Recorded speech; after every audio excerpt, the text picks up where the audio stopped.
नमस्कार। जय सिया राम। कल के अध्याय में हमने देखा कि भगवान राम माताओं से आज्ञा लेकर वनवास के लिए प्रस्थान कर रहे हैं, लेकिन सारे नगरवासी बहुत दुखी हैं और वो कह रहे हैं, भगवान या तो आप यहीं रहिए या हम सबको अपने साथ लेकर चलिए प्रभु, हम आपको नहीं जाने देंगे।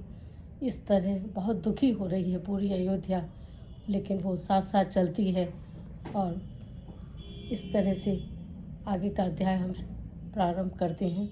भगवान राम वन के लिए प्रस्थान कर रहे हैं। किसी ने बहुत सुंदर इसका चित्रण किया है, जब भगवान राम, लक्ष्मण और सिया अयोध्या छोड़ करके जा रहे हैं, तब का चित्रण मैं आपके सामने प्रस्तुत करती हूँ।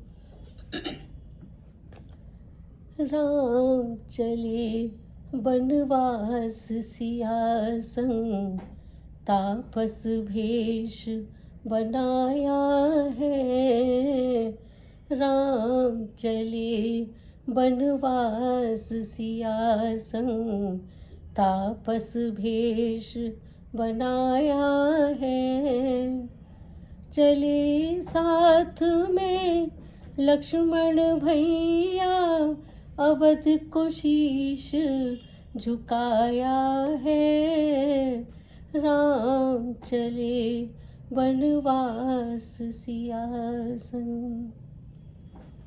चले अवध से जब जग स्वामी, रोए रहे सब नर नारी। चले अवध से जब जग स्वामी, रोए रहे सब नर नारी। पुत्र वधू को देख देख कर सिसक रही है महतारी। हाय मिलन को सब पुरवासी, चरण पड़े सब अकुलाई। चित्रकूट की ओर चले हैं, लखन सिया संग रघुराई। राम चले बनवास सिया संग। मणि खोकर जो गति हो नाग की, जल बिन जो गति मीन की।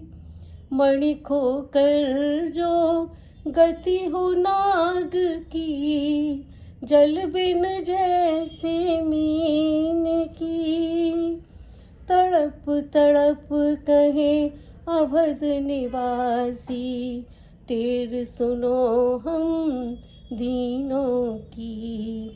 लौट चलो हे राम अवध को, छोड़ हमें ना बन जाओ। तड़प रहे हैं मात पिता प्रभु, अब न ज्यादा तड़पाओ। राम चले बनवास सिया संग। मेरे बंधु सखा पुरवासी, वापस अवधपुरी जाओ। भगवान राम समझा रहे हैं, मेरे बंधु सखा पुरवासी, वापस अवधपुरी जाओ। 14 बरस अब धीरज रखे, जाकर सब को समझाओ। बोले पुरवासी मेरे स्वामी, व्यर्थ क्यों हमें रुलाते हो। चले आपके संग मेरे स्वामी, क्यों हमें छोड़ के जाते हो। चले आपके संग मेरे स्वामी, क्यों हमें छोड़ के जाते हो। राम चले बनवास सिया संग। इस प्रकार भगवान राम, लक्ष्मण और सिया सबको साथ लेकर के अयोध्या छोड़ के जा रहे हैं और सारे अयोध्या वासी उनके साथ साथ हैं, नहीं लौट रहे हैं कि भगवान आप चलेंगे तब हम लौट कर जाएंगे या तो आप हमारे साथ चलें या फिर हम आपके साथ वन में जाएंगे। आगे की कथा में प्रारंभ करती हूँ। वन यात्रा। द्वारे पे वन के लिए रथ लाया रथवान, और राम लखन सीता चले कर गणपति का ध्यान। मचा अयोध्या में तभी इस प्रकार को राम, वहीं अयोध्या रहेगी जहाँ रहेंगे राम। बच्चे कहते थे चीख चीख जा रहे हमारे राम कहाँ, बूढ़े माथों को ठोक ठोक कहते थे अब आराम कहाँ। तोते बोले ले चलो हमें उस जगह जहाँ जाते हो तुम, मैनाएं बोली हमें छोड़ हे राम कहाँ जाते हो तुम। गायें भैंस डकरा उठी, हाथी हथनी चिंगार उठे, चकवा चकवी कोयल कौवे सब सीताराम पुकार उठे। पतझड़ हो चला बागों में, बेले बिरवे मुरझाए हैं, तुलसी दल कदली फल सूखे, कलियां बूटे कुम्भलाए हैं। तालाब हौज बावड़ी कुएं सब नहर नदियां सूख गईं, बच्चे वाली माँओं की भी उस समय छातियां सूख गईं। सरयू के वे राजसी ठाट राघव जी जहाँ खेलते थे, सुनसान मसान समान बने भूतों के ढाव दिखते थे। करुणारस मूर्तिमान होकर छाया उस समय अयोध्या में, नर नारी करते थे प्रलाप मानो हो प्रलय अयोध्या में। सहन नहीं होगा हमें यह वियोग का रोग, ऐसा कह चलने लगे रथ के पीछे लोग। देखा रथ के साथ जब जनता चली तमाम, और तब बोले कुछ मुस्कुरा सीताराम श्री राम।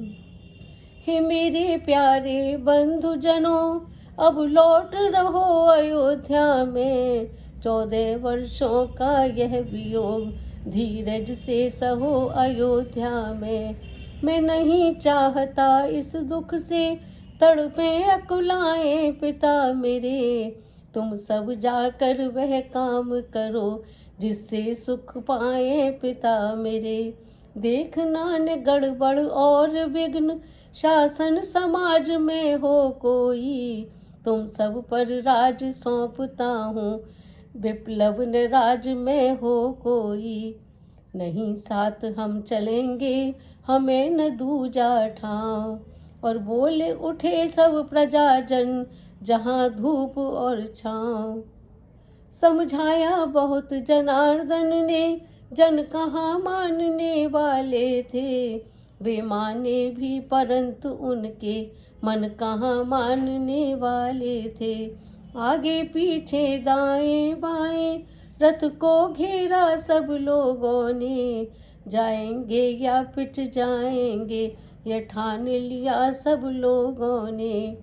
देख दशा प्रेमियों की विवश हुए रघुनाथ, आगे आगे रथ चला और पीछे पुरजन साथ। यूं ही चलते हुए जब हुआ निशायाम, और प्रथम दिवस प्रभु ने किया तमसा पर विश्राम। दिन भर के थके प्रजाजन थे, निद्रा अत्यंत सताती थी, या माया थी मायापति की जो अपना खेल दिखाती थी। अनहोनी होती नहीं कभी, होनी जो होती है, सब सोए इस प्रकार सोए प्रारब्ध जिस तरह सोती है। देखा जब रघुवीर ने बीती आधी रैन, जगा तुरंत सुमंत को बोले ऐसे बैन। हे मंत्री वर अब यही उचित, रथ इसी समय तैयार करो, और तमसा रहते रहते हमको तमसा नदी के पार करो। सीधा रास्ता या दड़ा छोड़ ले चलो कुराहों से रथ को, क्यों समझ गए बूढ़े मंत्री इस मेरे गूढ़ मनोरथ को। कारण यह है यह पुरवासी जाएंगे मेरे साथ कहाँ, बनवासी और गृहस्थों के होते हैं डेरे साथ कहाँ। इसलिए प्रातः होते होते हम कर लें पार सुरसरी को, पुरजन उस समय विवश होंगे जाएंगे कौशल नगरी को। मंत्री बोला ठीक है पर सुनिए श्री राम, और कहाँ तलक यह उचित है लीला लीला धाम।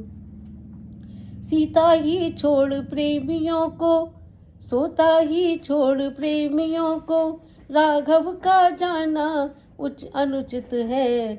यदि यह समयोचित भी हो जन हृदय दुखाना अनुचित है। अतएव आप ही लौट पड़े, इच्छा है यही रियाया की। बनवास शब्द महलों में था, यह है आवाज अयोध्या की। बोल उठे रघुवंश मणि, यद्यपि यह कुछ ठीक, किंतु दृष्टि इस पर जरा डालो तो बारीक। इच्छा जो राज धर्म की है, चाहिए उसी पर ध्यान इन्हें।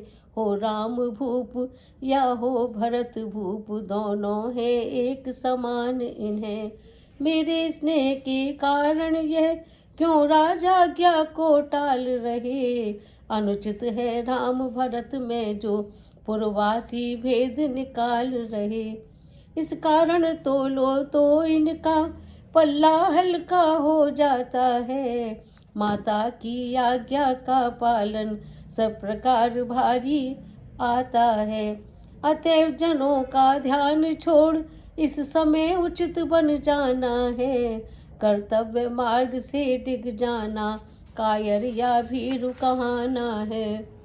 आखिर रथ लाया सचिव लाचारी के साथ, और सीता लक्ष्मण सहित प्रभु चले सुमिर गणनाथ। इधर सवेरे को जगे जब भक्तों के वृंद, और घबराए पाए नहीं रघुकुल गौरव चंद। मणि खोकर गति जो फणि की हो, या जो जलहीन मीन की हो, बस यही अवस्था थी जैसी संपत्ति विहीन दीन की हो। अथवा हीरे मोती खोकर, अथवा हीरे मोती खोकर, होता जो बड़क समाज विकल। त्यों ही सब अवध निवासी थे इस समय बिना रघुराज विकल। कहते थे सर को थाम थाम, बिजली इस तरह टूटती है। पुरुषार्थ काम कब करता है, जिस क्षण प्रारब्ध फूटती है। बड़भागी हो तुम मीन वृंद, जल सूख जाए तो मरते हो। प्राणों तुम बड़े अभागे हो, प्राणेश बिना भी रहते हो। कोई कहता था चलो ढूंढे चारों ओर, और चोरों की नाई कहाँ चले गए चित चोर। ढूंढ ढूंढ कर थक गए नहीं मिले रघुनाथ, तब बोले इस समय था यहीं तलक का साथ। 14 वर्षों बाद फिर होगा यह संयोग, इस आशा को साथ ले गए अयोध्या लोग। श्रृंगवेरपुर में इधर पहुँचे रघुकुलनाथ, और गुह निषाद आकर मिला कंदमूल के साथ। कहा नाथपुर में चलो, तब बोले श्री राम, 14 वर्ष न करेंगे बस्ती में विश्राम। कर जोड़ कहा तब सेवक ने, यह है तो यहीं रहूँगा मैं। बनवासी प्रभु की सेवा में कुछ दिन तक साथ रहूँगा मैं। प्रभु बोले क्या आवश्यकता है, वह बोला चाव दाव का है। सरकार ने इसको ठुकरा है, यह हार्दिक भाव दास का है। मौन हो गए दयानिधि, मानो है स्वीकार। और सीमा हो जब प्रेम की, तब फिर कहाँ विचार। इस प्रकार दिन ढल गया, हुआ निशा का काल। और एक वृक्ष की छाए में लेटे दीनानाथ। पृथ्वी का पलंग बनाया है, जिस पर पत्तों का बिस्तर है। वह उस पर सोता है देखो, जो दशरथ नंदन रघुवर है। जो रही सदैव हिंडोले में, इस समय धूल धूसर है वह। जिसको वैदेही कहते हैं, सो रही कुशाओं पर वह है। वीरासन में बैठे हुए लखन पहरा देते हैं, दोनों का चरितार्थ कर रहे हैं मानो। पृथ्वी पर धर्म सेवकों का यह परिवर्तन का दृश्य देख, करुणा में डूब निषाद गया। बूढ़ा सुमंत भी दुखी हुआ, रग रग में व्याप विषाद गया। देखा निज साथियों पर जब यों दारुण क्लेश, लखन लाल ने तब दिया धीरज का उपदेश। आती बाहर से नहीं सुख दुख की बात, और अपनी करनी ही सदा साधक बाधक भ्रात। जब यह संसार स्वप्नवत है, तो उन्नति अवनति धोखा है। लक्ष्मण जी ज्ञान की बातें हो रही हैं यहाँ पर। जब यह संसार स्वप्नवत है, तो उन्नति अवनति धोखा है। सपने का राजा और रंक, होना अनहोना मिथ्या है। जीवों की यही अवस्थाएं, बस घोर मोह की रातें हैं। इन रातों में जो होती हैं, वे सब सपने की बातें हैं। इनमें योगी जन जगते हैं, अज्ञानी जनता सोती है। या वे जग जाते हैं जिन पर कुछ कृपा ईश की होती है। बस यही समझ कर दुनिया का सुख दुख सहन करना अच्छा।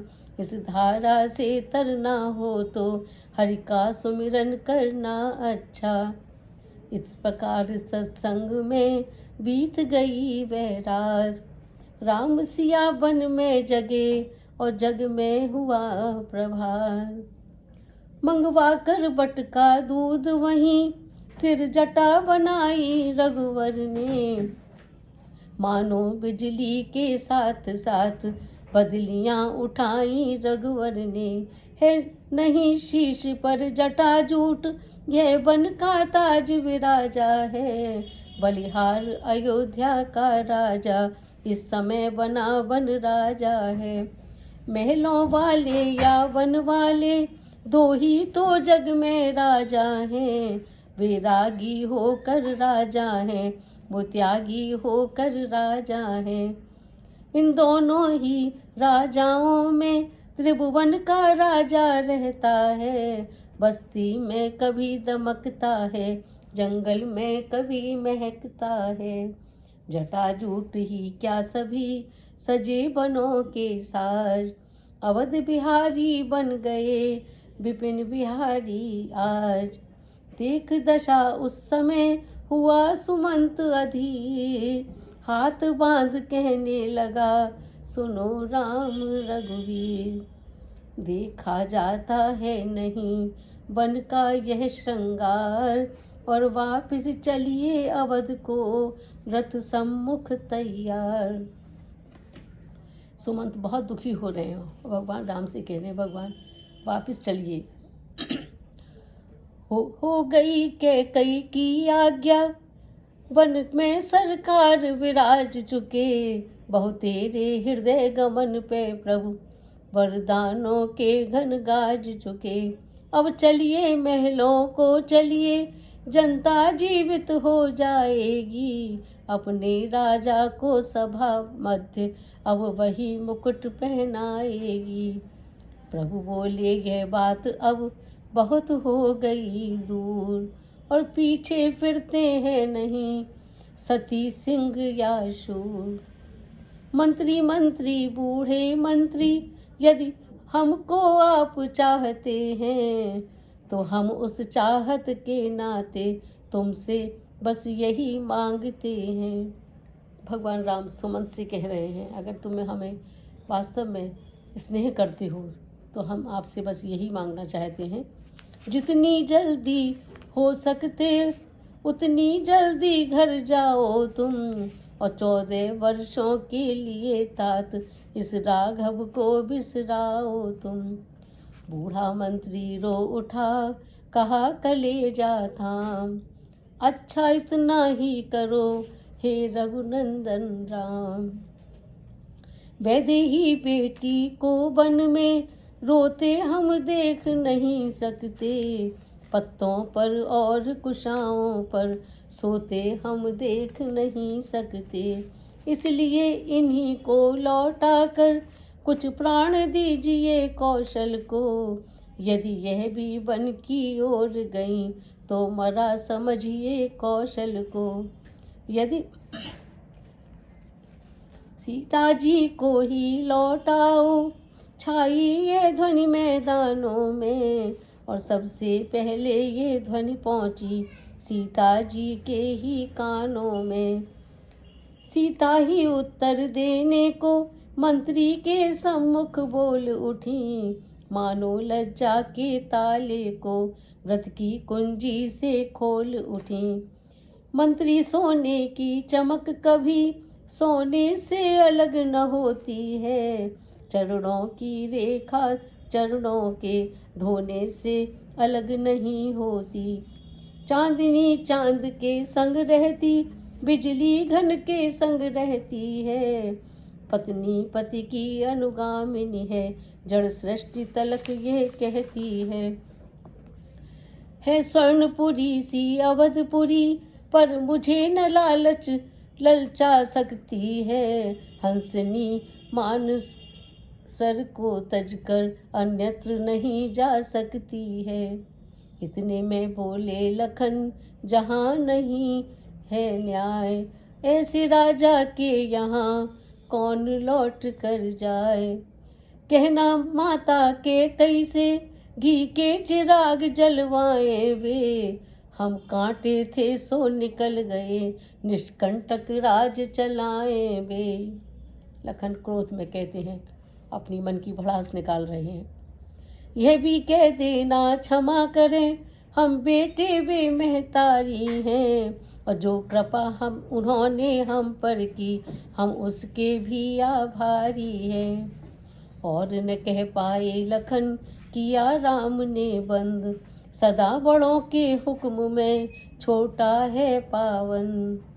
अब मीठे रस के भरे सीधे सच्चे बैन, बोले मंत्री राज से रघुपति करुणानयन। दिल की तख्ती पर छोटे के वचनों को मत लिख देना तुम, दिल की तख्ती पर छोटे के वचनों को मत लिख लेना तुम, और सौगंध तुम्हें है वहाँ पहुँच, केवल इतना कह देना तुम।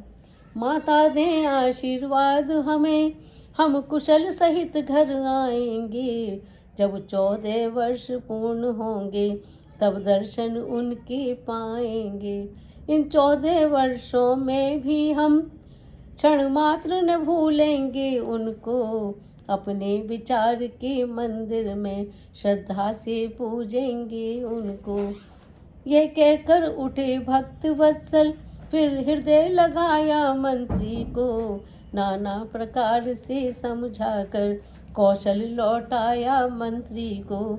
धीरे धीरे रथ चला उधर अवध की ओर, इधर तीर सुर सरित के पहुँचे राज किशोर। मांगी जो नाव तो नाविक ने की शुरू चौंचले की बातें कुछ नहीं थी, लेकिन सब कुछ थी मल्लाह मंचले की बातें। प्रभु बोले नाव इधर लाओ, वह बोला लाता हूँ राजन। आया, हाँ आया, अब आया, आता हूँ राजन। प्रभु बोले जो बात हो कहो उसे जी खोल, आया आया इस तरह करो न टालम टोल। तब केवट कहने लगा सकुचाहट के साथ, और कहनी तो है बात पर कही न जाती नाथ। अच्छा सरकार पूछते हैं तो कहता हूँ संशय अपना, और भय भंजन मेरे सम्मुख है, फिर क्यों रहने दूँ भय अपना। सुनता हूँ यह मैं जादू है राजा जी के पद पंकज में, पत्थर में जान डालने की है शक्ति महान चरण रज में। बन गई शिला सुंदर नारी, चरणों की धूरी के लगते ही जड़ से चेतनता आती है, उस जीवन भूरी के लगते ही। चरणों की रज का यह प्रभाव जब पत्थर और शिला पर है, तो मेरी लकड़ी की नैया छूते ही बस छू मंतर है। इस प्रकार केवट अपनी नाव के लिए कहना चाह रहे हैं। उनको पता था कि अहिल्या नारी को उन्होंने पत्थर से नारी बना दिया, तो मेरी तो नाव लकड़ी की है, अगर और मैं इससे अपना रोज़गार पालता हूँ, अगर ये नारी बन गई तो मेरा सारा परिवार कैसे चलेगा। इस तरह अपनी बातों में घुमाकर वो उनके चरण धोना चाहते हैं। मंद मंद कुछ मुस्कुरा बोले श्री रघुराय, और अपने संशय नाश का तुम ही बताओ उपाय। केवट ने तब अर्ज की नीचा कर कुछ मात, और है तो एक उपाय यदि स्वीकारे रघुनाथ। अपना मेरा दोनों ही का यों काम बना ले राजा जी, और चरणों की रज पर संशय है वह रज धुलवा ले राजा जी। सेवक की रोजी बनी रहे बाधा ने आपके काम में हो कृपा राम की केवट पर, केवट का प्रेम राम में हो। कोमल कमलों का मल धोकर निर्मल दोनों को कर दूंगा, यह भी गोरे चिट्टे होंगे अपने भी जी को भर लूँगा। मालिक मालिक स्वीकार करो तो अभी कठुआ लाऊं मैं, और पहले लूँ जांच कठुए को तब नौका को खिसकाऊं मैं। इस प्रकार केवट कहने लगा कि भगवान राम, मैं अपना कठुआ लाता हूँ लकड़ी का, उसमें मैं पहले आपके पैर धोऊंगा, और जब वो अच्छी तरह साफ़ हो जाएंगे, बिल्कुल रज नहीं रहेगी, उसके बाद मैं आपको नाव में बिठाऊंगा। इस शर्त पर तो मैं अपनी नाव लेकर आता हूँ, और नहीं तो मैं आपको नहीं उतारूंगा नदी पार। प्रेम भरे आदर भरे भाव भरे सुन बैन, और करुणा निधि सचमुच हुए उस क्षण करुणाएन। भगवान राम समझ गए हैं कि क्या चालाकी चलना चाह रहे हैं ये केवट, और वो मंद मंद मुस्कुरा रहे हैं। पुलकायमान था रोम रोम, होठों पर मंद हंसी भी थी, और जानकी लखन की ओर निरख कुछ भेद भरी चितवन सी थी। मानो कहते थे दोनों से यह बात तुम्हें भी प्यारी हो, तो फिर जो चीज़ तुम्हारी है उसका यह भी अधिकारी हो। था एक और संकेत यहाँ इसने वे चरण टटोए हैं, जो ब्याह समय सीता को दे मिथिलेश जनक ने धोए हैं।